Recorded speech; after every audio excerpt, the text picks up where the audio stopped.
Estamos aqui na nossa... Ok, obrigado. Hoje nós estamos aqui na nossa reunião de nefrologia. Está todo o pessoal do staff aqui, estão todos os alunos do quarto ano, tem enfermeiras, tem os nossos residentes da clínica e o residente da nefrologia. Vou passar a palavra para o Dr. Mário para ele fazer a sua apresentação.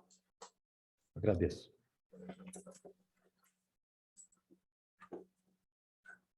Bom dia, Gustavo.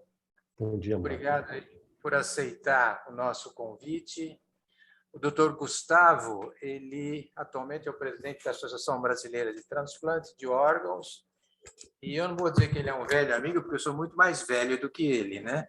Mas eu conheço ele há, no mínimo uns 15 anos. Ele fez toda a sua formação nefrológica e de transplante no Hospital das Clínicas da Universidade de São Paulo, e ele teve uma trajetória muito brilhante, optando por não ficar na comodidade da grande metrópole paulistana e se deslocar para a sua cidade de origem, que é Juiz de Fora, e implementou e implantou um serviço de transplante muito ativo e resultando em um trabalho científico muito grande. E, por isso, ele foi convidado para mostrar para a gente o trabalho que ele desenvolveu em Juiz de Fora, na Santa Casa, e falar também sobre a sua visão de alocação de órgãos, a sua experiência. Então, eu tenho certeza que vai ser muito útil para nós, que também somos do interior de São Paulo, não de Minas, mas somos do interior, ouvi-lo nessa apresentação. Muito obrigado, Gustavo. Muito obrigado, professor Mário. Muito obrigado, Maria Alice. É um prazer. O professor Horácio também está aí, né? Eu já vi, é um prazer revê-los, mesmo que virtualmente. Estava lembrando aqui agora que a última vez que eu participei da reunião do serviço de vocês, ela foi presencial, e foi uma honra conhecer o serviço, o trabalho que é feito no interior de São José do Rio Preto, na atividade de transplante. Fiquei positivamente impressionado. Já tinha essa expectativa de conhecer um serviço dessa magnitude e realmente conheço o Mário há um pouco mais de 15 anos, Mário, e num desses congressos internacionais eu tive a oportunidade de conversar com você, que, semelhante a você, que resolveu voltar para o interior e desenvolver no interior um programa de transplante. Eu me espelhei nesse seu... Não sei se você se lembra, isso a gente conversou nos Estados Unidos, num congresso internacional, onde eu estava optando por fazer esse retorno. E eu fui conversar com você sobre essa minha trajetória, e você me apoiou nesse movimento, e eu fui muito feliz. Hoje completo 10 anos aqui em Minas Gerais, né, a minha cidade de origem, onde eu sou muito feliz, e consegui continuar o que eu mais gosto de fazer, que é trabalhar com transplante. Hoje, ocupo a posição de presidente da Associação Brasileira de Transplante de Órgãos, com o apoio de pessoas com quem eu considero muito, e Dr. Mário, Dr. Horácio foram pessoas que me apoiaram nesse movimento antes de me candidatar. Conversei com eles. Dr. Medina é outro que me apoia bastante, Dr. Walter Durgaci, são pessoas que eu me espelho na trajetória da atividade de transplante. Sou de uma geração diferente da de vocês, não tenho dúvida nenhuma disso, mas trago conceitos e muito semelhantes. Então, eu acho isso muito importante para que a gente possa perpetuar um programa de sucesso, que é o Programa Brasileiro de Transplante de Órgãos. E o modelo de alocação é algo que a gente vai discutir aqui hoje. É muito importante a gente discutir hoje, porque o Brasil tem no seu programa de saúde, no Sistema Único de Saúde, o que eu considero hoje 3 modelos de sucesso. O primeiro deles, a vacinação. Nós somos referência mundial nesse desenvolvimento de disponibilidade para a sociedade do acesso à vacinação. O segundo deles, o tratamento do HIV, que nós também somos referência da saúde pública. E o terceiro, a atividade de transplante como um todo, né? Nós somos também referência mundial. Nós somos o maior programa público de transplante do mundo. E isso é motivo de muito orgulho de todos nós que trabalhamos na atividade de transplante. Isso não se fez por acaso. Foram trabalhos de décadas daqueles pioneiros que iniciaram a atividade de transplante no nosso país, desses que continuam levantando a bandeira da atividade de transplante, defendendo a atividade de transplante. E eu, hoje, me junto a esses profissionais que lideraram esse movimento durante décadas, para que a gente continue tendo atividade de transplante como é hoje, transparente, na verdade, com equidade e com resultados positivos. Isso é o que a gente tem hoje no Brasil e, sem dúvida nenhuma, São José do Rio Preto é uma desses centros que levantam essa bandeira e ajudam a empurrar e liderar esse movimento da atividade de transplante. Então, obrigado pelo convite, em primeiro lugar. É uma oportunidade estar aqui com vocês hoje, discutindo um tema dessa importância. Eu posso compartilhar a tela?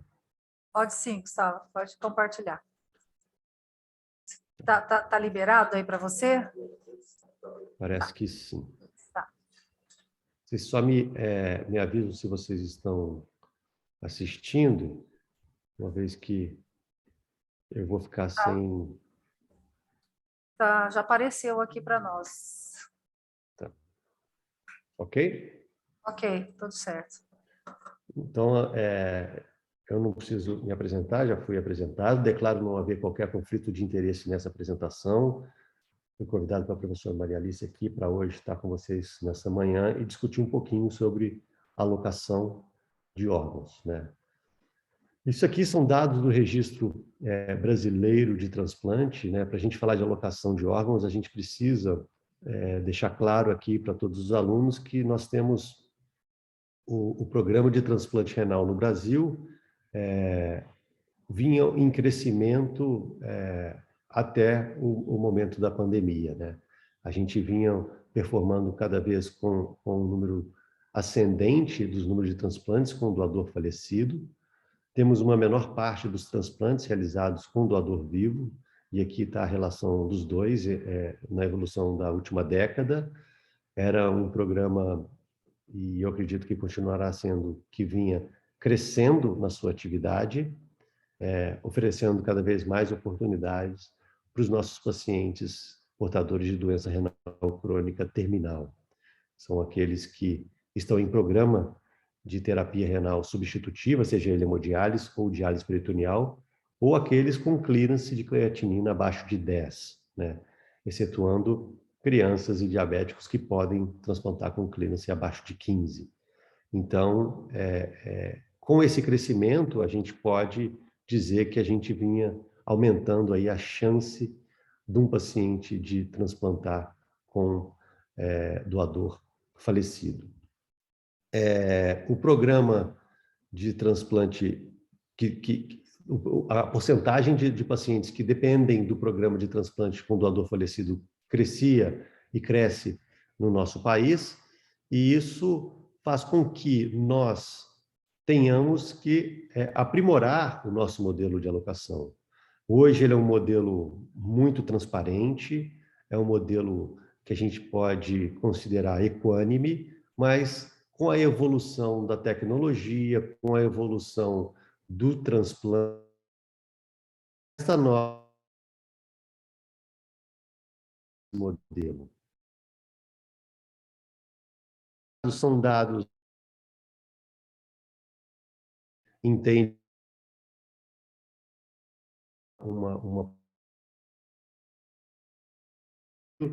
e na Europa e em toda a América a grande parte dos transplantes é feito com o doador falecido na sua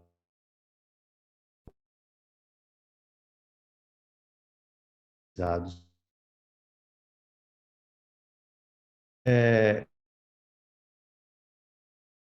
Em azul, número de transplantes com doador vivo por milhão de população. Em verde, claro, o número de transplantes com doador vivo, falecido.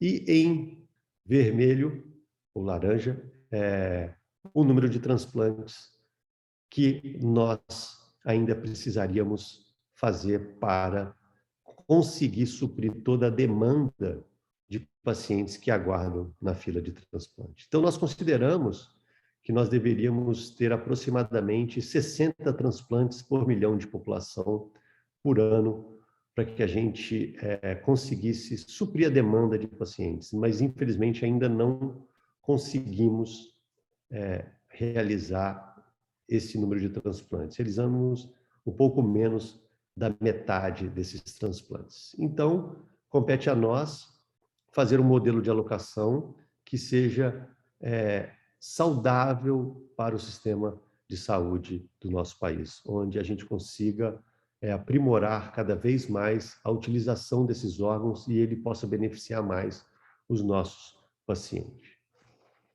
Para vocês terem uma ideia, a porcentagem de receptores que não possuem nenhum doador comparecendo ao programa de transplante aqui do nosso ambulatório é muito superior àqueles que possuem. Não estou dizendo aqueles que doam o órgão, estou dizendo aqueles que compareceram um receptor que trouxe ao menos um doador para ser avaliado para o transplante com doador vivo. Então, nós temos muito mais da metade dos nossos receptores que não possuem nenhuma oportunidade de transplantar com doador vivo. Então, nós dependeremos de um programa de transplante com um doador falecido que seja ágil, seguro, equânime e que consiga suprir toda a demanda da sociedade, que é o número de transplantes, e aquele órgão consiga ser utilizado por mais tempo. No entanto, a gente não pode falar de transplante em 2022 sem a gente lembrar do que nós vivemos nos últimos 2 anos. Não é verdade? A gente vive um momento e dificilmente esse momento será apagado da atividade de transplante no mundo. A pandemia veio para reestruturar, para readequar toda a atividade de transplante no Brasil e no mundo. Hoje, nós fomos duramente impactados pela pandemia. Vale ressaltar aqui que os nossos pacientes transplantados foram duramente acometidos pela pandemia, onde nós tivemos uma mortalidade muito superior à da população geral. Lembrando que tem uma publicação recente do Registro Brasileiro que a Tainá teve a honra de liderar, nós tivemos uma mortalidade de 27% dos pacientes transplantados que foram acometidos com a pandemia. No mínimo, 10 vezes superior se comparado à população geral. Então, dentro dos transplantados, nós já notamos, aqueles que já haviam sido transplantados, um impacto grande da pandemia. E com relação à atividade de transplante propriamente dita, nós também fomos duramente impactados.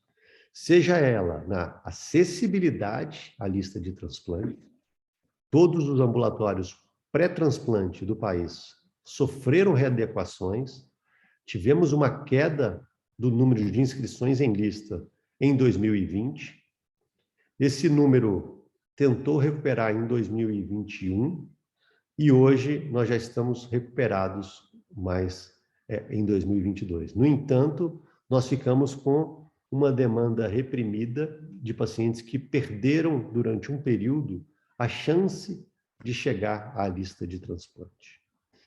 Segundo lugar, nós tivemos uma queda de transplantes com doador falecido. Gustavo, sim. Só um pouquinho, está parado para nós aqui, eu não sei se você não, parou. não estou passando, não. Depois eu vou passar ainda. Depois eu estou fazendo aqui um adendo ao momento que a gente está vivendo, né? Só para que a gente precisa hoje pontuar o que a gente está vivendo. Se a gente falar de alocação de órgãos nesse momento sem citar o que a gente viveu recentemente e que continua impactando a vida de todos nós, vejo aí todos de máscara, a gente não consegue avançar no próximo tópico, que seria realmente os critérios de alocação. Tá certo, desculpe. estou abrindo só um parênteses aqui. Nós tivemos uma queda do número de transplantes com doador falecido no nosso país, como um todo. Lembrando que houvemos disparidades importantes, né? A região norte e nordeste sofreram mais do que a região sul e sudeste. Isso é importante ressaltar também.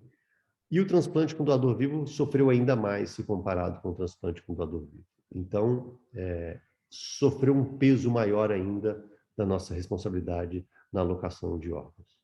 Então, é isso que eu gostaria de ressaltar aí para todos os alunos, que a gente não pode discutir transplante hoje sem falar em pandemia, e seguramente isso vai deixar uma cicatriz para a gente, mas a gente consegue entender esse novo normal que a gente está vivendo atualmente em todo o programa de transplante.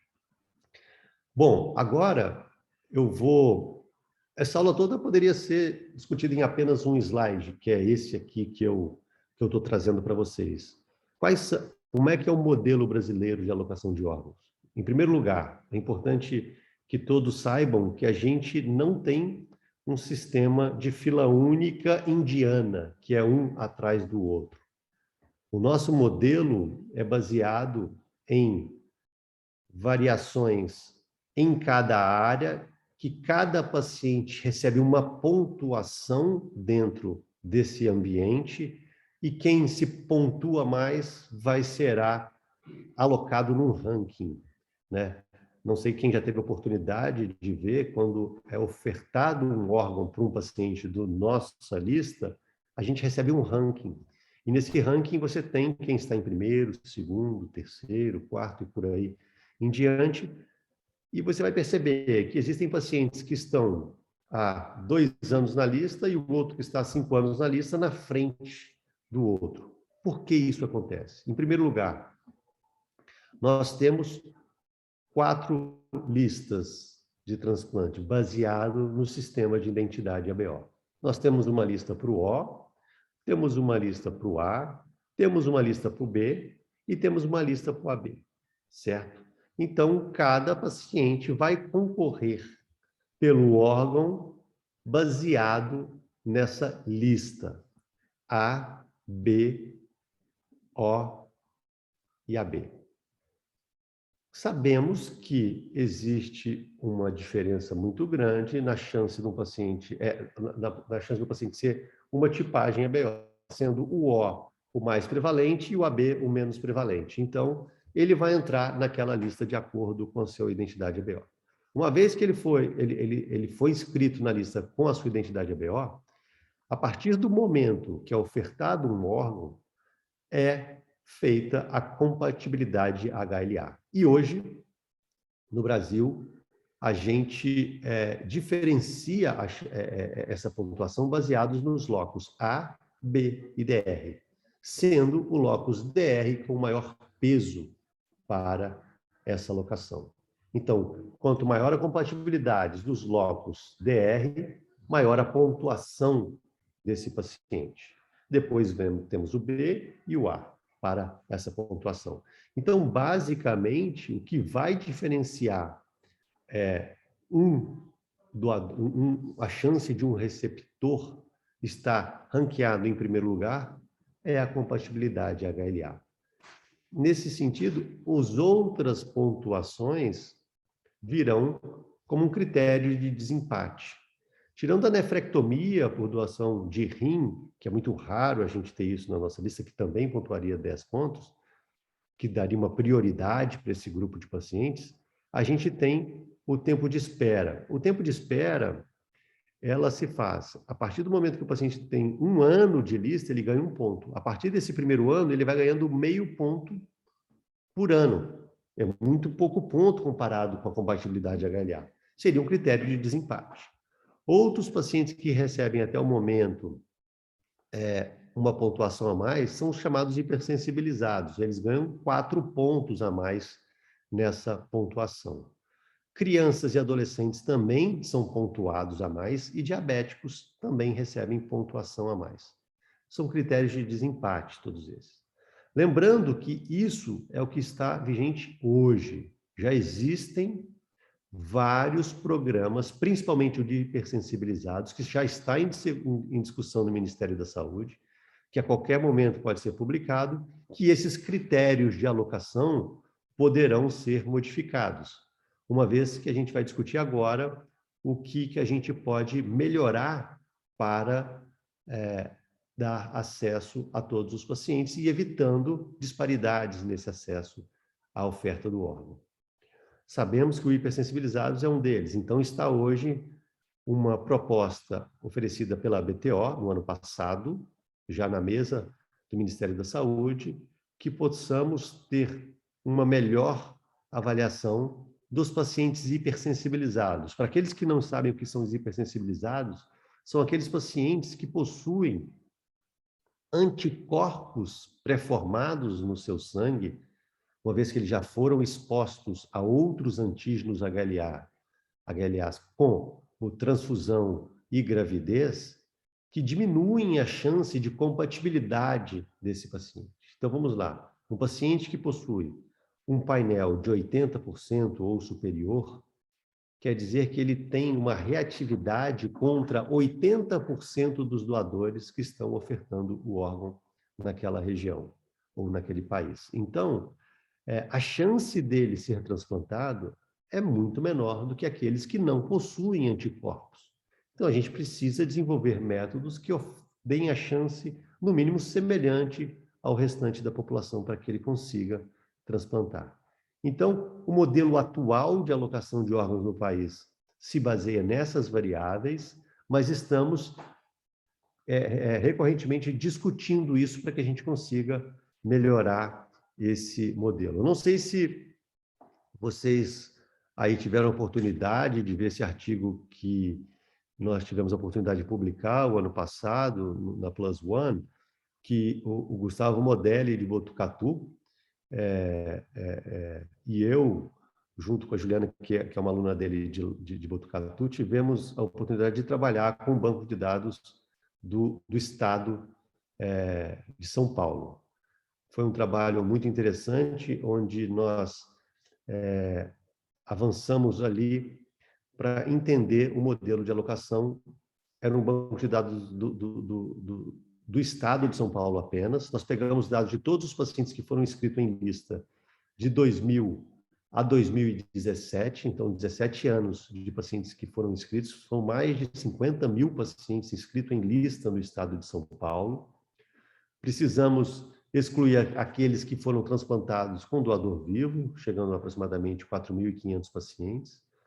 Excluímos também aqueles que foram transplantados por prioridade, que foi aproximadamente 1.300 pacientes, e ainda excluímos 51 pacientes por dados faltantes.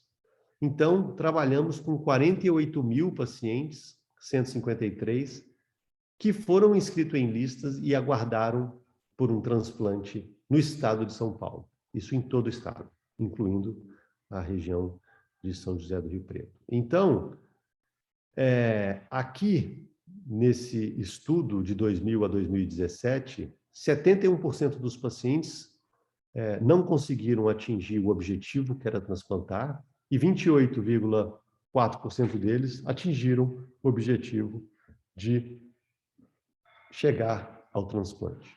E quais foram as variáveis que impactaram nessa chance de transplantar? Em primeiro lugar, a tipagem ABO. E aí a gente consegue entender que os receptores do grupo O têm uma menor chance de transplantar se comparado com as outras tipagens ABO. Ali no gráfico B, a gente consegue ver que o hipersensibilizado também é penalizado.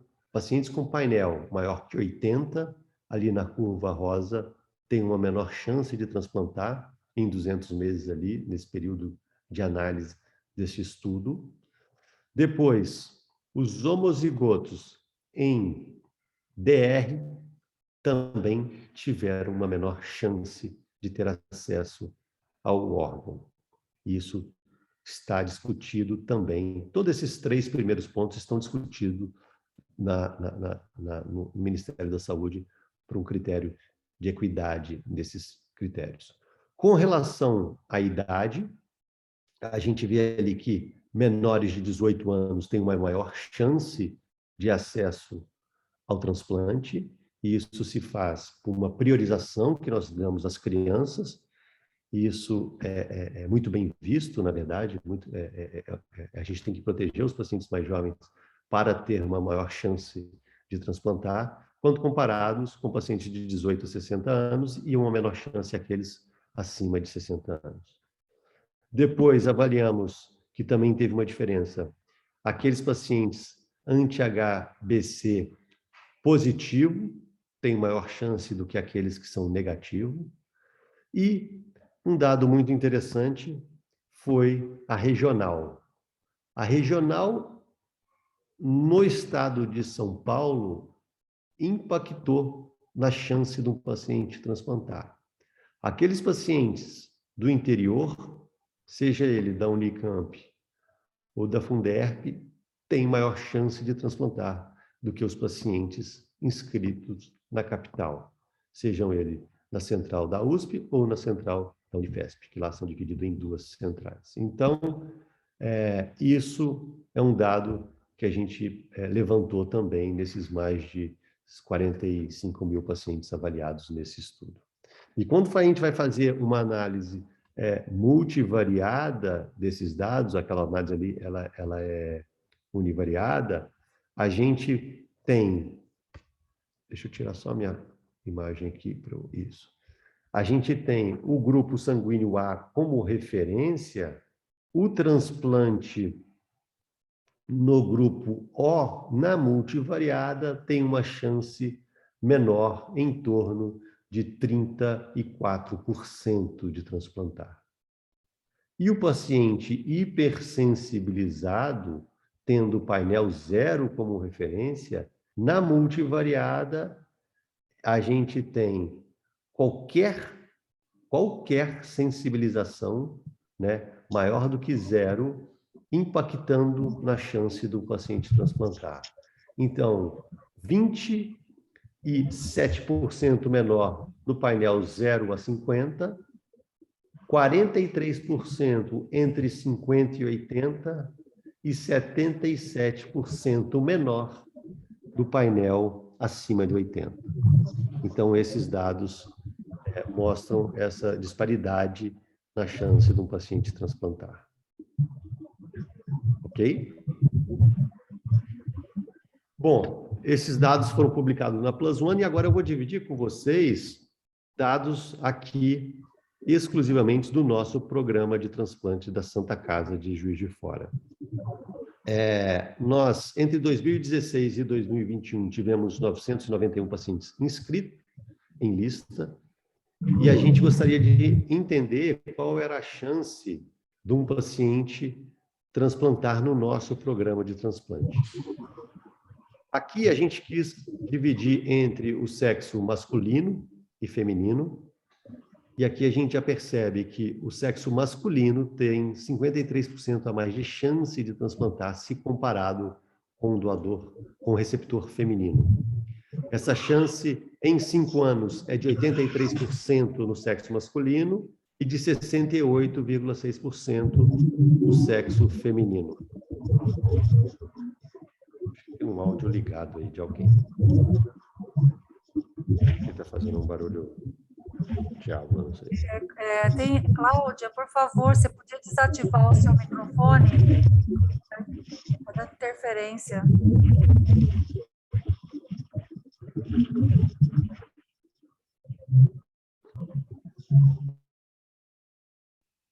Acho que foi. Obrigado. E não voltou. Eu acho que o anfitrião aí consegue mutar a pessoa agora. Adriana, por favor, desativa o som da Cláudia. Desativa o som da Cláudia.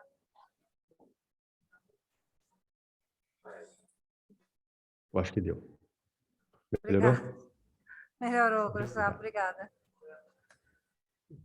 Então, aqui são os dados da Santa Casa de Juiz de Fora, dos pacientes inscritos de 2016 a 2021, na chance de conseguir transplantar, seja ele com doador vivo ou masculino aqui. Tá? Quando a gente vai avaliar única e exclusivamente a chance de transplantar com doador falecido, essa disparidade aumenta. A gente tem 77% a mais de chance do sexo masculino transplantar, se comparado com o doador, com o sexo feminino em transplantar. 78,4% de chance de transplantar contra 60% em 5 anos no nosso programa de transplante. E quando a gente vai avaliar no doador vivo, não tem diferença, é muito semelhante, é de 24% no sexo masculino contra 19,4%, mas essa diferença não foi significativa do ponto de vista estatístico, certo? Quando a gente vai avaliar a idade na chance de transplantar, e isso aqui é uma análise invertida, cumulativa de Kaplan-Meier, para a gente entender, isso é aqui a chance de um paciente transplantar, a menor chance de um paciente transplantar são aqueles acima de 70 anos no nosso programa. E as crianças menores de 18 anos, a gente conseguiu transplantar todos num período inferior a 20 meses, mas nós tivemos apenas 11 crianças. A gente não é um programa que faz pediátricos abaixo de 20 quilos. Então, é um programa de adolescentes, poderia dizer assim. Então, aqui, a gente transplanta todas as crianças com menos de 20 meses, transplantamos de 18 até 70 anos de forma muito semelhante, ali 75% dos nossos pacientes, e menos de 50% dos nossos idosos vão chegar na chance de conseguir um transplante. Então, existe uma disparidade na idade no nosso programa aqui. E quando a gente foi fazer essa análise multivariada, o sexo perpetuou como uma variação na chance de transplantar, né? O sexo masculino, uma chance de 31% a mais, se comparado com o feminino. O B, com uma chance maior, se comparado ao A, né? 48% a mais de chance, ao A, dando o A como referência, e o O, uma chance menor, uma chance de 27% a menos do que o A. Tá? A idade, a gente ficou ali no limite, ali quanto mais velho, essa chance um pouco menor, mas assim, na verdade, tocou o 1, então a gente não vê diferença estatística nessa chance de transplantar. E o painel, mais uma vez, como chance, o painel classe 1 como chance menor de transplantar. Quando maior o painel, menor a chance dos nossos pacientes transplantar. E aqui uma regressão de Hazard para a gente ver que o sexo, mais uma vez, impacta na chance de um paciente transplantar. E aqui, quando a gente coloca o primeiro e o último painel desses pacientes, então a gente tem o painel de inscrição em lista e o painel pré-transplante, a chance dele transplantar, a gente anula o ABO, a gente deixa apenas o sexo como uma disparidade na chance de transplantar. Então, esse é um dado que nos chamou a atenção aqui no nosso programa. E aqui são o perfil desses pacientes que nós analisamos, de 91%. O painel médio em torno de 27, classe 1, o classe 2 de 14,3%, isso ali diferenciando o sexo masculino do feminino, que existe uma diferença no painel desses dois pacientes, seja do sexo masculino ou feminino, que impacta ainda mais nessa chance do paciente transplantar. Lembrando que as mulheres têm a gravidez como o fator de risco de sensibilização, e isso impacta nos nossos pacientes. Bom, apenas assim para a gente finalizar, esse é um dado do banco de dados do Sistema Nacional de Transplante, que o sistema de alocação no Brasil, ele é muito interessante, que a gente consegue, se numa região o órgão não tem um receptor, a gente consegue ofertar esse órgão baseado nesses critérios de alocação para outras regiões. E aqui é um diagrama de cordas que a gente consegue entender hoje no país como funciona a distribuição dos órgãos no nosso país. É muito interessante que a gente tem na região Nordeste o Ceará como um grande exportador de rim, né? O Rio Grande do Sul recebendo uma grande parcela desses órgãos. A gente pode ver ali também o estado de São Paulo recebendo esses órgãos. a gente tem a Paraíba como uma exportadora de rim, o Pernambuco como um importador. Então, não sei se vocês estão conseguindo ver que a seta sai de uma região, indo para outra, e a seta chegando entre os órgãos. Então, São Paulo, um estado que recebe órgãos de todo o país. A mesma coisa, o Rio Grande do Sul, são 2 estados que incorporam bastante os órgãos de outros países, de outros estados. E a gente tem a região norte também exportando esses rins para que o sistema consiga funcionar. Então, esse é uma forma ilustrativa da gente entender que no país a gente consegue, uma vez que tem uma oferta de órgão, disponibilizar para o sistema e esse órgão ser aceito em algum outro estado, dando a chance, assim, para o paciente transplantar. E aqui, do ponto de vista de mapa, como funciona a atividade e transporte dos órgãos do nosso país. É muito interessante que a gente tem uma reta aí do sul até o nordeste e o norte muito carente ali nessas distâncias aí e para viajar esses órgãos. Então, gostaria de agradecer a todos aí a oportunidade. Espero que ter trazido para vocês aí um pouco do tema e despertar aí curiosidades com relação ao tema. Muito obrigado.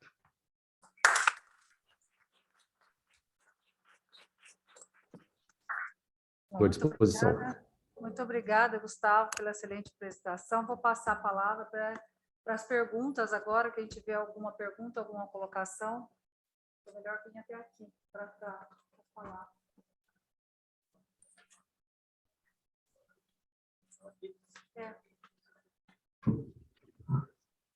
Obrigado, Gustavo. Como é que você vê a tua opinião sobre o doador vivo no programa brasileiro? Nós vimos que em 2012 a gente transplantava 1.500 doadores vivos pela tua estatística que você mostrou. E 10 anos depois caiu 50% do doador vivo.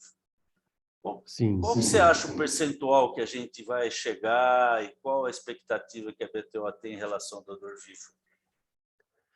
O programa de doador vivo no Brasil, se a gente for analisar bem, eu fiz esse levantamento, Horácio, em 2018, eu fui fazer uma apresentação no ATC mesmo, para falar sobre doador vivo na América Latina, e lá, quando eu fui analisar os dados do Brasil, o que me chamou a atenção que a gente tem 3 estados que fazem transplante com doador vivo, que é São Paulo, Minas Gerais e Paraná. Esses 3 estados fazem uma atividade de transplante com doador vivo. 75% de todos os transplantes com doador vivo se fazem nesses 3 estados. E eu fui tentar correlacionar se existem uma correlação entre transplante com doador vivo, falecido com grande capacidade de transplantar, com uma menor taxa de transplante com doador vivo. E não existe muito bem essa correlação no nosso país. Você tem estado como o Paraná, que tem uma grande capacidade de transplantar com doador falecido, tem uma captação muito boa e uma capacidade boa de transplantar com vivo, mas você tem também regiões que têm uma péssima capacidade de transplantar com doador falecido, que também não fazem com doador vivo, né? Então, o transplante com doador vivo, ele tem as suas particularidades. Em primeiro lugar, de segurança com relação ao programa como um todo. Um programa de transplante com doador vivo, a responsabilidade é no mínimo 10 vezes maior do que um programa de transplante com doador falecido. A carga de responsabilidade ela é muito maior em todos os ambientes, não só de resultados, que a gente sabe que o resultado do transplante com doador vivo ele é melhor, favorável.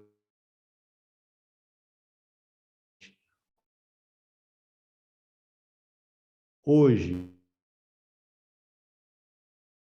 muito maior em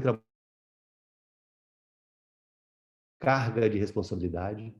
Para você ter uma ideia, um desfecho desfavorável num doador,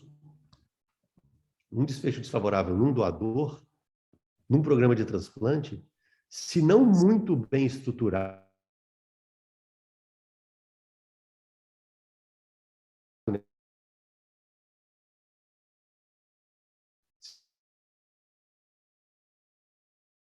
você fechar um programa de transplante por desmotivar toda a equipe, desmotivar o seu hospital, desmotivar toda a sua capacidade de transplantar. Então, em primeiro lugar, é a gente oferecer a todos os centros de transplante no Brasil a segurança de trabalhar com o transplante com doador vivo, que não é simples. Os protocolos, a acessibilidade a esse... Para você ter uma ideia, o nosso programa de transplante que faz transplante com doador vivo, a gente tem menos de 30% dos nossos receptores chegando com um provável doador disponibilizando o órgão. Então, a gente ainda precisa avançar muito nessa discussão. Infelizmente, a pandemia impactou todo esse programa, né? Você viu que a gente cai 50%, mas o impacto na pandemia foi maior no doador vivo que no doador falecido, principalmente na região sul e sudeste, né? A gente vê aí, o estado de São Paulo foi impactado pela pandemia? Foi duramente impactado também, não tenho dúvida. Mas se comparado com o Ceará, foi muito menos impactado o transplante com doador falecido, e com doador vivo, o falecido, na verdade. Só que o vivo, o Ceará tem uma capacidade boa de transplantar com falecido? Tem, eles têm uma boa capacidade, são exportadores de rim. Mas eles não conseguem também, mesmo sendo com a capacidade boa, ofertar o transplante para todos os pacientes em lista. E aí vem a outra ponta que eu gosto de discutir também, sobre acessibilidade à lista. Eu acho que o Ceará, com toda a sua robustez e capacidade de transplantar, que é um dos líderes entre os estados de transplantar, peca na acessibilidade ao transplante, seja ele com vivo ou falecido. Seja ele com vivo ou falecido.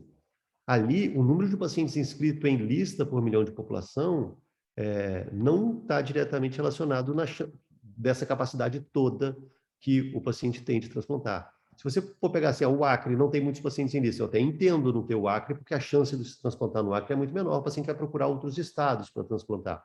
Ali eu entendo, mas o Ceará não tem motivo de você sair do Ceará para transplantar em outro estado. Não tem nenhum motivo para isso, porque o Ceará tem uma estrutura muito desenvolvida, mas a acessibilidade à lista ali é um pouco menor.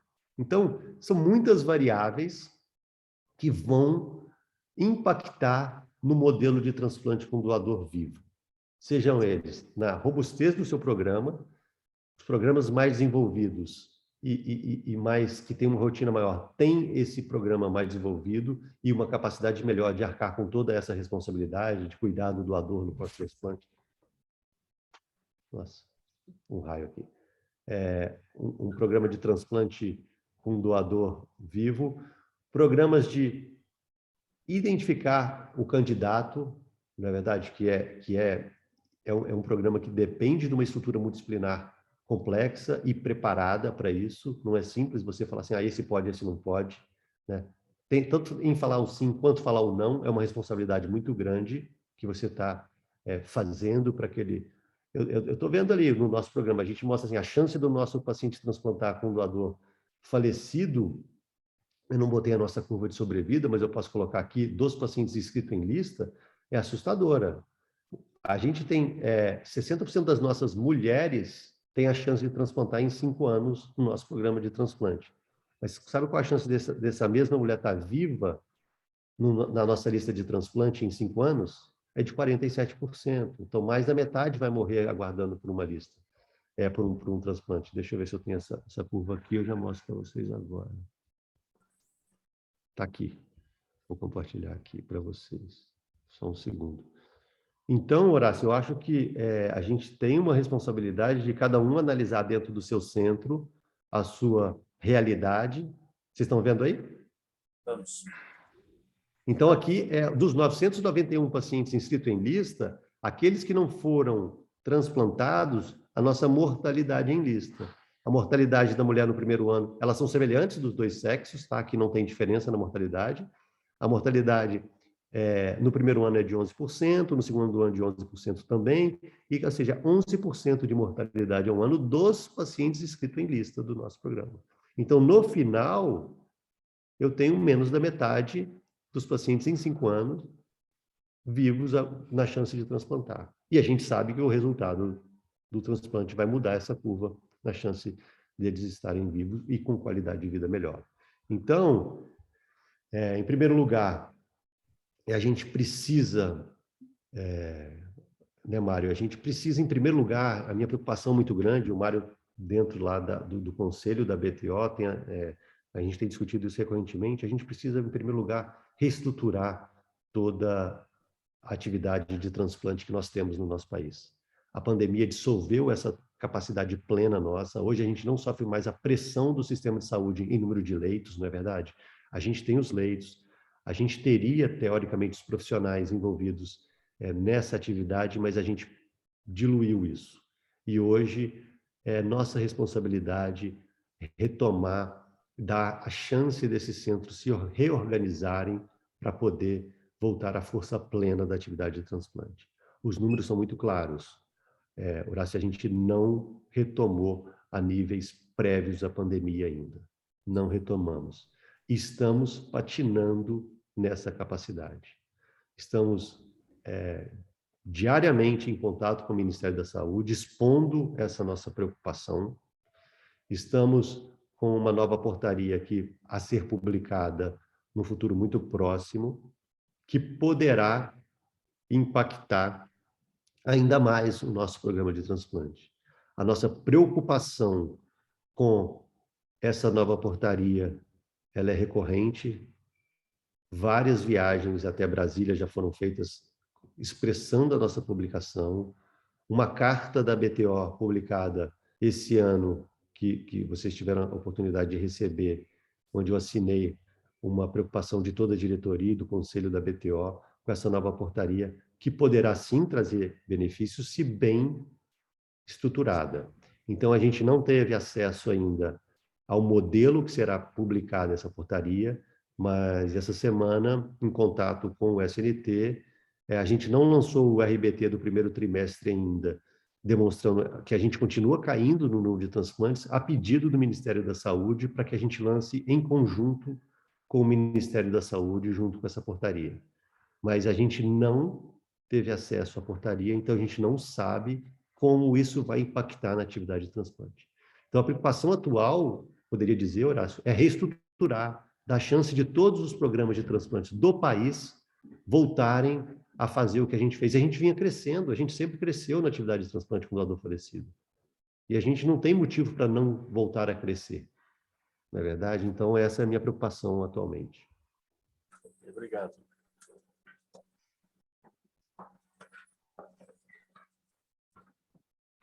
Gustavo, eu queria fazer um comentário e depois uma pergunta no final. Os dados que vocês apresentaram aí no PLOS, eles são muito interessantes. E nós fizemos exatamente com essa mesma população, aqui um estudo, uma tese que está em vias de ser submetida. Na verdade, você chega no final de transplantados com 13 mil e pouco.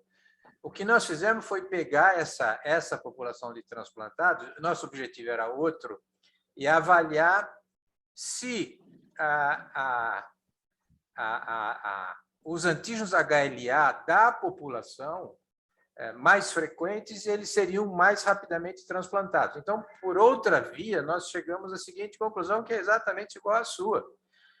Os antígenos HLA influenciam muito pouco o avanço da lista de transplantes. E o que, na verdade, impacta é o painel, como você mostrou. Então, e o DR, né? O HLA-DR teria um peso. Então, eu acho que isso reforça essa sua conclusão, esse nosso trabalho também, por outras vias, né?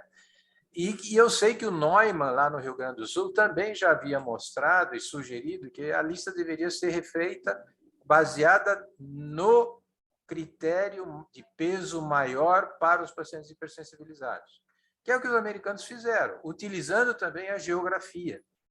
Eu acho, você não acha, então, que o Brasil deveria seguir esse exemplo? Porque esse nosso sistema, ele é copiado da França Transplante dos anos 70, 80. Teve a introdução aí da nefrectomia, que foi a mais recente, mas o resto ele é uma cópia do França Transplante que está totalmente desatualizado. Então, acho que nós precisaríamos mudar. Essa proposta, eu não me lembro se vocês levaram até a BTO ou não, a mudança dos critérios proposta nesse estudo que vocês apresentaram. Sim, o que está na mesa é um modelo de discussão que foi dentro da BTO, liderado pelo professor Manfro, né, do Rio Grande do Sul, e foi uma discussão, eu não participei desse grupo de estudo, né, tiveram vários profissionais envolvidos nisso aí. Esse documento já está em Brasília já há algum bom tempo, tá? Não tem mais de ano que está lá, mas até o momento a gente acreditava que seria publicado até antes da portaria, Mário, mas isso não saiu. Mas a gente está aguardando que esse documento seja publicado e vai exatamente nesse modelo aí que você sugeriu. Existem algumas particularidades relacionadas a esse modelo que o Neumann tem uma preocupação grande, e nesse momento eu concordo com ele, sobre qualificar o hipersensibilizado, né? Cada região tem a sua particularidade, cada hospital tem a sua particularidade, cada laboratório tem a sua particularidade. Então, isso pode trazer riscos a ponto de algumas regiões acabarem prevalecendo na chance de incorporar esses órgãos em detrimento de outras. Então, ele acredita que isso poderia ser um pouco mais homogêneo e a preocupação dele Mas, enfim, eu acho que essa vai ser outra portaria que vai ser colocada na mesa e para discussão para a sociedade como um todo, e depois a gente vai ter que corrigir as disparidades que virão dessas novas alocações, como sempre é feito.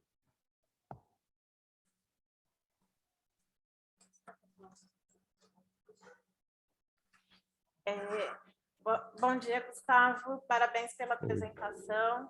É Ida, Prazer. você lembra de mim? Lembro. Não, tá bom.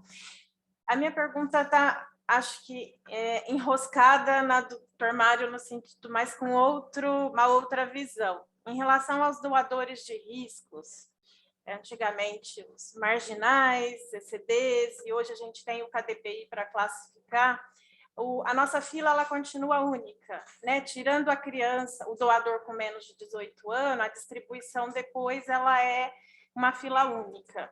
Existe alguma ideia, algum embrião, algum projeto, acho que a curto prazo que eu saiba não tem, mas a médio ou longo prazo, para a gente adicionar isso e fazer de forma que os receptores que realmente se beneficiariam com esse transplante recebessem esse transplante, porque aqui no interior, eu imagino que talvez Minas seja semelhante, o tempo para a distribuição, o tempo de isquemia fria acaba ficando muito prolongado, porque muitos pacientes não aceitam, e você, depois que rodou o Crossmatch, você tem que ofertar, né? E aí vai adicionando tempo e você vai perdendo a qualidade desse órgão. Será que a gente conseguiria engajar isso? Então, perfeito. Essa pergunta foi na mosca, assim. Eu tenho essa preocupação, ela é muito grande. Eu acho que a gente precisa avançar nesse modelo do KDPI. A gente sabe que o KDPI não é validado no Brasil, a gente tem que trazer isso para, assim, o KDPI, assim, não é validado no Brasil e não é o melhor método também nem para os americanos. Ele é utilizado lá, mas é o que tem, né? É igual a creatinina. A creatinina é ruim, mas é o melhor que está tendo para a gente avaliar a função renal do nosso paciente na prática. Mas o KDPI também vem, eu acho que mais ou menos de forma semelhante. Vou te contar então, o que está tendo é o seguinte: a Daniela Salomão, depois que saiu lá do SNT, sempre teve essa preocupação de ela estar inscrita no programa de pós-graduação em Botucatu, com Modeli, e eu estou como co-orientador dela nesse programa, e a gente tem essa preocupação de tentar desenhar pegar o banco de dados do SNT e tentar demonstrar que a gente precisa avançar nos critérios de qualidade do órgão, baseados nos critérios de qualidade do nosso receptor, que é o EPTS, não é verdade? Então, a gente precisaria casar não seria EPTS nem o nosso KDPI, seria a realidade brasileira para esses dados, para que a gente pudesse fazer um match mais adequado. Eu concordo com você, um paciente com KDPI de 95, você não vai ofertar para o seu paciente de 35 anos que está na lista há um ano. A gente não vai conseguir fazer isso. E então, a gente precisaria ter um modelo mais adequado para a alocação, porque no ranking ele vai sair lá em primeiro lugar, não tem jeito. E você tem que sentar com ele e perguntar, você quer esse órgão? Né? E isso leva tempo, a gente acaba retardando e a gente precisaria avançar. Eu acho que os Estados Unidos avançou nesse modelo, né, com sucesso, e eu acho que a gente precisaria trazer isso para discussão já, urgentemente. Eu acho que mas a gente precisa de dados, né? O que a gente carece no nosso país são dados, né? Dados a gente não tem informação, né? Os dados estão aí disponíveis, mas a gente não tem as informações necessárias, como esse estudo aí do modelo que é apenas do estado de São Paulo, a gente tinha que ter um estudo desse brasileiro, né? De todos os dados.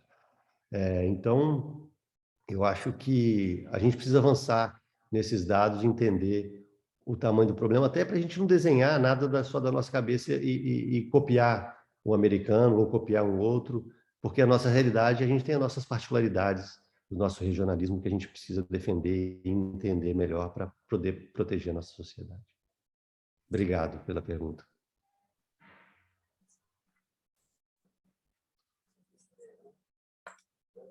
Então, Gustavo, mais uma vez, muito obrigada. Não tem nenhuma pergunta no chat, não sei se alguém tem alguma pergunta, mas eu creio que não. Foi muito esclarecedor, muito obrigada novamente pela sua participação.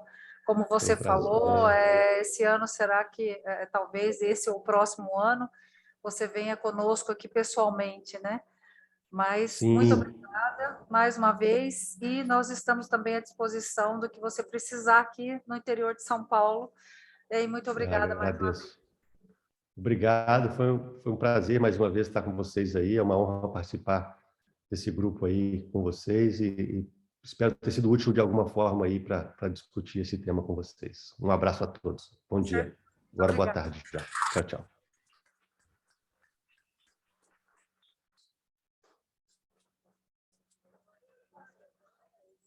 Adriana, pode encerrar.